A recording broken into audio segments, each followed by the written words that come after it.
Hello बच्चों। आज मैं आपको क्लास 8 जिसका सब्जेक्ट है मैथमेटिक्स इसकी वर्कशीट नंबर 2 समझाऊंगी जिसकी डेट है मेरे पास 12 जुलाई। तो आज की वर्कशीट में हम लीस्ट कॉमन मल्टीपल एलसीएम और हाईएस्ट कॉमन फैक्टर एचसीएफ इसके बारे में बात करेंगे। ठीक है, चलिए रिवाइज करते हैं ये दो टॉपिक्स। यहाँ पर हमसे क्या कह रहा है, dear student today we will revise LCM and HCF. Let us consider any two natural number, suppose it is 18 and 24। Now tell the factors and multiples of these two number. देखो यहाँ पर आपके पास दो नंबर लिए गए 18 और 24। अब आपको इनके क्या करने हैं, फैक्टर्स बताने हैं और मल्टीपल्स बताने हैं। पहले इन दोनों में छोटा सा डिफरेंस होता है वो समझ लेते हैं। फैक्टर्स का मतलब होता है कि 18 और 24 किस किस की टेबल में आता है वो आपको लिखना है। ठीक है, अब मल्टीपल्स का मतलब होता है आपको इनकी टेबल ही लिखनी है। दोनों में फर्क समझ में आ गया। फैक्टर मतलब किस किस की टेबल में आता है। तो अगर हम देखें तो 18 हमारे पास 1 की टेबल में आता है, 1 इंटू 18। 2 की टेबल में आता है 2 इंटू 9, 2 9 जा 18। 3 की टेबल में आता है 3 इंटू 6। ठीक है, और 9 अपनी ही टेबल में आता है, सॉरी 18 अपनी ही टेबल में आता है। तो कैसे पता चलेगा फैक्टर्स, तो देखो 18 1 की टेबल में आता है 1 पे, 1 इंटू 18 तो दोनों ही फैक्टर्स लिखो। 2 की टेबल में आता है 2 9 जा तो 2 और 9 दोनों लिखो। 3 की टेबल में आता है 3 6 जा। ठीक है, तो यही फैक्टर्स तो लिखे हैं, लो लिख दिए हमने सारे फैक्टर्स। बस इनको अरेंज कर दो असेंडिंग ऑर्डर में। ठीक है, उसी तरीके से अगर हम 24 की बात करें तो देखो 24 1 की टेबल में आता है, क्योंकि 1 की टेबल में तो सारे ही नंबर आते हैं। तो 1 इंटू 24, 1 24 पे आता है तो दोनों लिख दो। 2 की टेबल में भी आता है, 12 पे आता है तो 2 और 12 दोनों ही लिख दो।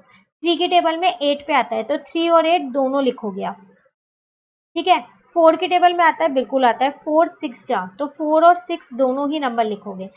5 में नहीं आता, 6 में आता है, 6 4 जा लिख दिया, 4 और 6 है ना। 7 हो गया, 8 वाला भी लिख दिया, 8 3 जा तो 3 और 8 दोनों नंबर्स मैंने लिख दिए। 9 हो गया है, 9 में नहीं आता, 10 में नहीं आता। बस 10 तक की टेबल्स में चेक करना है, सारे फैक्टर्स अपने आप ही निकल जाएंगे। निकल गए ये सारे फैक्टर्स। अब इनको असेंडिंग ऑर्डर में आप ऐसे लगा दो। तो ऐसे एक एक में ढूंढने की जरूरत नहीं है। 1 to 10 तक की टेबल में चेक कर लो कि वो नंबर किस किस की टेबल में कितने पे आता है। जितने पे आता है वो भी लिखना है और जिसकी टेबल में आता है वो भी लिखना है। अपने आप आपके उस नंबर के फैक्टर्स जो है वो निकल जाएंगे। क्लियर। चलिए अब बात करते हैं मल्टीपल्स की। मल्टीपल्स तो आसान है, अभी मैंने आपको बोला सिर्फ टेबल लिखनी है। तो 18, तो 18 की टेबल लिख दो पूरी। ठीक है, और 24 तो 24 की टेबल लिख दो पूरी। आप इन टेबल्स को आगे भी एक्सटेंड कर सकते हो, जैसे 18 10 जा 180 हो गया, अब 18 11 जा लिख दो, 18 12 जा, 18 13 जा, ऐसे सेम ऐसे 24 10 जा 240, 24 11 जा, 24 12 जा भी लिख सकते हो। तो 24 को 12 से इंटू करके लिख दो, या फिर आप क्या करो इसमें 12 प्लस करके लिख दो, फिर उससे अगले नंबर में 12 प्लस, सॉरी 24 प्लस करके लिख दो। तो जिसकी टेबल होती है उसी नंबर को प्लस करते रहो तो आगे के नंबर्स निकलते रहते हैं मल्टीपल्स हमारे। क्लियर हो गया। चलिए अब हम यहाँ पर करते हैं, यहाँ आपसे कह रहे हैं now tell the common factor and common multiple. चलो फैक्टर्स और मल्टीपल्स निकालने हमको आ गए हैं। अब कॉमन फैक्टर और कॉमन मल्टीपल्स देखते हैं कि कैसे निकालेंगे। देखो जैसे यहाँ था 18 और 24, अभी आपने इनमें फैक्टर्स निकाले। अगर मैं इसको यहाँ से हटा दूं, ये निकाले आपने ये फैक्टर्स जो रेड पेन से हैं। इनमें कॉमन कौन कौन से है आप देखो, 1 इसमें भी है और इसमें भी है, 2 इसमें भी है और इसमें भी है, 3 इसमें भी है और इसमें भी है, 6 इसमें भी है, इसमें भी है। और कोई ऐसा जो दोनों में हो नहीं है। तो यही हमारे क्या हो गए, कॉमन फैक्टर्स हो गए। अब अगर मैं इसमें आपसे बात करूं हाईएस्ट सबसे बड़ा फैक्टर कौन सा है, तो 6 ही तो है सबसे बड़ा फैक्टर। सबसे बड़ा नंबर 6 है, तो जो 6 है वो मेरा एचसीएफ आ जाएगा इन दोनों का। तो आपने देखा एक नंबर का एचसीएफ निकालना कितना आसान हो गया। पहले फैक्टर्स निकाले, फिर उनमें जो कॉमन है उसे लिखा और उसके बाद उसमें जो बड़ा नंबर है वो मेरा एचसीएफ हो गया। ठीक है, सेम ऐसी एलसीएम में है। इन दोनों में अगर हम यहाँ पर देखें तो हमारे पास जो कॉमन है वो देख लेते हैं यहाँ पर जल्दी से। तो कौन कौन से कॉमन है हमारे पास, एक 72 जो दोनों में, रेड वाले पहले मार्क किए हुए हैं, 144 जो दोनों में, 216 जो दोनों में। ठीक है, तो कॉमन मल्टीपल्स मैंने यहाँ लिख लिए। अब इनमें क्या है, अगर मैं इनमें देखूँ सबसे छोटा तो 72 है, लीस्ट तो वो मेरा एलसीएम आ जाएगा, least common multiple. Multiple least common multiple के लिए मल्टीपल ही निकालोगे एलसीएम निकालने के लिए, और एचसीएफ के लिए फैक्टर्स निकालोगे क्योंकि उसमें फैक्टर्स लग रहा है। क्लियर हो गया। ठीक है, चलिए आगे देखते हैं। अब आपको यहाँ मेथड एक ये सिखा रखा है, प्राइम फैक्टराइजेशन मेथड।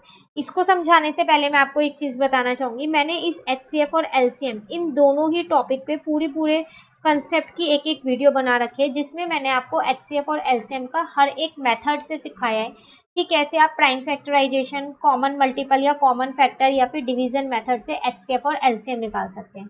तो इन दोनों वीडियो की लिंक मैं आपको नीचे डिस्क्रिप्शन में दे दूंगी, आप एक बार जाके जरूर वो वीडियो देखिएगा, जरूर आपको बहुत हेल्प मिलेगी। HCF और LCM कैसे निकालते हैं, कितने मेथड होते हैं, सारे इस वीडियो में मैंने बता रखे हैं। ठीक है, चलिए अब हम यहाँ पर सीखते हैं HCF और LCM निकालने का एक मेथड, प्राइम फैक्टराइजेशन। वैसे तो बहुत सारे मेथड होते हैं, जैसे कि मैंने आपको बोला, मैंने आपको सारे मेथड्स बता रखे हैं इन वीडियो में दोनों में, पर आज हम सिर्फ प्राइम फैक्टराइजेशन है। ठीक है, चलिए according to this first we express the given term in the form of multiples of prime. ठीक है, तो आपको 18 और 24 पहले आप क्या करो, इनके मल्टीपल्स निकाल लो। कैसे? 2 की टेबल में देखो ये 9 पे आता है 18, फिर 3 की टेबल में 3 पे 9 आता है, 3 1 जा 3 हो गया। सेम ऐसे 24 के निकाल लो। 2 की टेबल में ये 12 पे आता है, 2 की टेबल में ये 6 पे आता है, 2 की टेबल में ये 3 पे आता है और 3 की टेबल में ये 1 पे आता है। क्लियर? अब ये दोनों ही मैंने यहाँ पर लिख लिए, 18 के भी प्राइम ये मल्टीपल्स लिख लिए, फैक्टर्स जो निकाले मैंने 24 के भी लिख दिए। अब आप क्या करो, इनमें जो कॉमन है आप देख लो, 1 तो सब में ही होगा, 2 और 3 आपको कॉमन दिख रहा है, ये वाले नंबर्स लिखे हैं मैंने, ये वाले इस साइड वाले। ठीक है, जो कॉमन है वो मैंने यहाँ लिखा कॉमन फैक्टर डाल के, वो आया 2 इंटू 3। इसको जब आप इंटू कर दोगे तो आपका HCF आ जाएगा, कॉमन मल्टीपल फैक्टर्स को इंटू कर दोगे तो। अब LCM कैसे निकालेंगे हम? LCM में देखो, जो कॉमन है ना उन्हें आप एक ही बार लिख दो, ये वाले दोनों, और जो बाकी के बच गए हैं अनकॉमन जो है, एक 3 बच गया है और 2 बार 2 बच गया है, उसको आप ऐसे ही लिख दो। ठीक है, अब आप इन सबको मल्टीप्लाई कर लो, जब आप मल्टीप्लाई करोगे तो आपका LCM आ जाएगा। क्लियर हुआ? बाकी अभी आपके पास वर्कशीट में क्वेश्चंस हैं सॉल्व करने के लिए, उससे और ज्यादा आपको ये क्लियर हो जाएगा। ठीक है, चलिए क्वेश्चंस पे आते हैं। फर्स्ट में हमसे कह रहा है find out the factors of the following number. पहले में तो फैक्टर ही निकालने हैं, मतलब ये किस किस की टेबल में आता है ना। चलो क्वेश्चन नंबर 1 हम यहाँ पर देखते हैं। तो 9 13 16 22 और 50 है, तो मैं यहाँ लिख लेती हूँ फैक्टर्स ऑफ 9, फैक्टर्स ऑफ 13, फिर फैक्टर्स ऑफ और कौन कौन से थे, 16 22 और 50, यही है। ठीक है, 9 किस किस की टेबल में आता है, 1 की टेबल में आता है, 3 की टेबल में आता है और 9 अपनी टेबल में आता है। 13 प्राइम नंबर है, अपनी टेबल में और 1 की टेबल में ही आता है और किसी में नहीं आ सकता। 16 1 की टेबल में आता है, 2 की टेबल में भी आता है, 3 की में नहीं आता, 4 की में आता है, 5 की में नहीं आता, 6 की में नहीं आता, 7 की में नहीं आता, 8 की में आता है ना 8 की में, 9 की में नहीं आता, 10 की में नहीं आता। 10 तक हो गए, अभी अपनी टेबल में तो आता ही होगा, तो 16। ठीक है, 22 अपनी 1 की टेबल में आता है, 2 की टेबल में भी आता है, 3 की टेबल में नहीं आता, 4 5 6 7 8 9 10 तक किसी में भी नहीं आता, पर ये 2 की टेबल में 11 पे आता है, तो 11 भी लिखेंगे और अपनी टेबल में तो आता ही आता है। ठीक है, 50 1 की टेबल में आता है, किस पे, 50 पे आता है, तो मैंने 50 यहीं लिख दिया। 2 की टेबल में आता है किस पे, 25 पे आता है। 3 की में नहीं आता, 4 की में नहीं आता, 5 की में नहीं, 5 की में आता है, 10 पे आता है, तो 5 की टेबल में कब आता है, 10 पे, तो 5 और 10 दोनों ही नंबर लिखे हैं मैंने। ठीक है, 6 7 8 9 किसी टेबल में नहीं आता, 10 की में आता है, तो 10 मैंने पहले ही लिख दिया। ये आ गए इसके फैक्टर्स। क्लियर? चलिए क्वेश्चन नंबर 2 पे आते हैं। कह रहे हैं find out the first 12 multiples of the following number. 12 multiples निकालने हैं, 7 11 19 21 और 25 के। चलो यहाँ पर करते हैं इसे। तो 12 मल्टीपल्स ऑफ 7, इसका मतलब आपको 7 की टेबल लिखनी है 12 तक। ठीक है, तो 7 1 जा 7, 7 2 जा 14, 7 3 जा 24, 7 4 जा 28, 7 5 जा 35, 7 6 जा 42, 7 7 जा 49, 7 8 जा 56, 7 9 जा 63, 7 10 जा 70, लेकिन आपको 12 लिखने। तो 7 11 जा भी लिखोगे आप 77, ठीक है, और उसमें क्या करोगे फिर आप 7 12 जा लिखोगे 84। ऐसे ही आपको 12 मल्टीपल्स किसके लिखने हैं, 11 के, तो मैं यहाँ 11 के भी लिख देती हूँ, 12 मल्टीपल्स ऑफ 11। तो 11 1 जा, 11 2 जा, 11 3 जा, 11 4 जा, 11 5 जा, 11 6 जा, 11 7 जा, 11 8 जा, ठीक है। उसके बाद 11 9 जा और 11 10 जा। अब 11 को 11 से इंटू करके लिखना है, 11 इंटू 11, ठीक है, और 11 को ही क्या करना है आपको 12 से इंटू करके लिखना है, 11 12 जा, 12 मल्टीपल्स आ गए। क्लियर, टेबल लिखनी है, सिर्फ और कुछ नहीं करना, 12 तक लिखनी है टेबल। ऐसे ही आपको ये तीनों करने हैं, 19 21 और 25। अब आप ये खुद कर लोगे, ठीक है। तो अब ये मैं आपको होमवर्क देती हूँ कि आप होमवर्क में 19 21 और कौन सा नंबर था 25, इन तीनों के 12 12 मल्टीपल्स खुद से लिखोगे और फिर आप लोग मुझे बताओगे कितने बच्चों ने इनके मल्टीपल्स खुद से लिखे हैं और उनको आ गए अच्छे से, ठीक है। कमेंट करके बताइएगा जरूर। चलिए क्वेश्चन नंबर 3 पे आ जाते हैं। क्वेश्चन नंबर 3 में क्या कह रहा है, what is the least common factor of first 5 natural number. कह रहा है स्टार्टिंग के 5 नेचुरल नंबर का बताओ सबसे लीस्ट कॉमन फैक्टर कौन सा होगा। देखो मल्टीपल नहीं पूछ रहे हैं, यहाँ फैक्टर पूछ रहे हैं।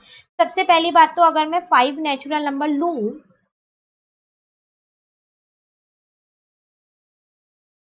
फर्स्ट 5 नेचुरल नंबर्स, तो फर्स्ट 5 नेचुरल नंबर्स कौन से होते हैं, 1 2 3 4 और 5।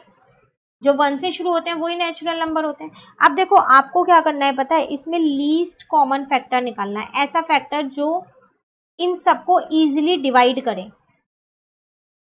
तो सबसे छोटा फैक्टर तो 1 ही होगा ना, मल्टीपल की बात नहीं कर रहे हैं, यहाँ फैक्टर की बात कर रहे हैं, ठीक है। तो इसलिए इसका लीस्ट कॉमन फैक्टर क्या आ जाएगा, 1 आ जाएगा, ठीक है। क्वेश्चन नंबर 4 में आपसे कह रहा है how many common multiples exist for any 2 natural number.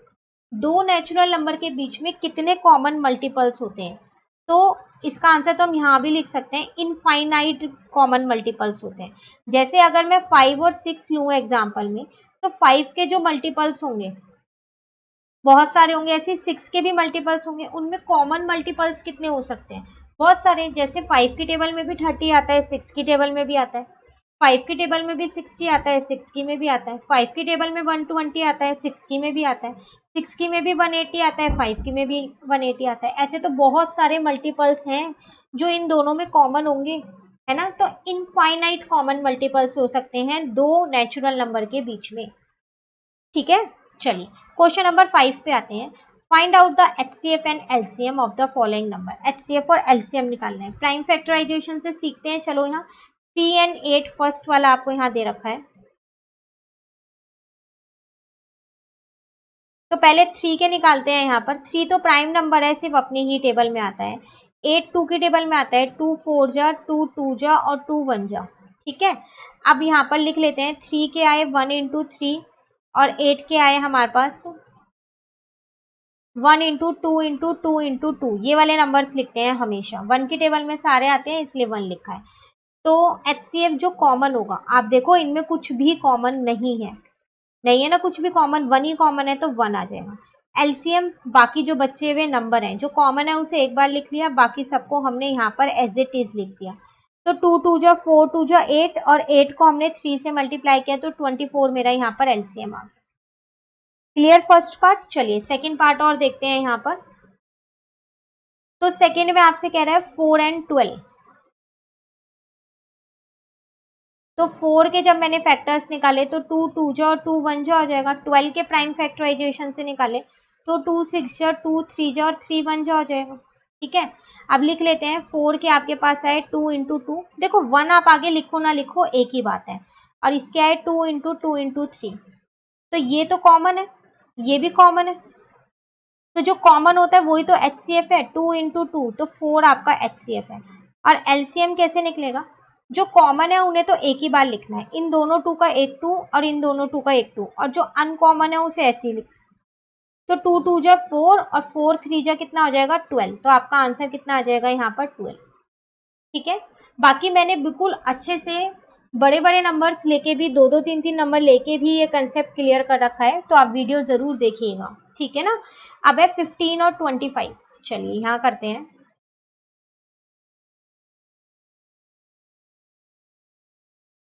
तो 15 के प्राइम फैक्टराइजेशन निकाले तो 5 3 जा और 3 1 जा। 25 के निकालेंगे तो कितना आएगा, 5 5 जा और 5 1 जा।